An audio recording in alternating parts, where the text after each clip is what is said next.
So friends, first you have to tuck your hairs into this manner and then you can simply just start making this. After making this, you can see that how wonderfully we have made this. After this, you can simply start making braids and see that how they are working. Well, these braids will be a thick one and you are done with this hairstyle.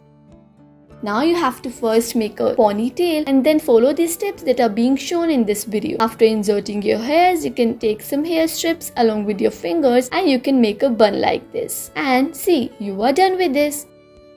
With the help of your comb, you can first separate your hairs like this and then you can simply follow the steps of this braid making. After making one braid, you can make another braid too. As you can see, we have now made 3 braids and after that, you can simply start crossing them. You can make a ponytail of these braids and you look stunning.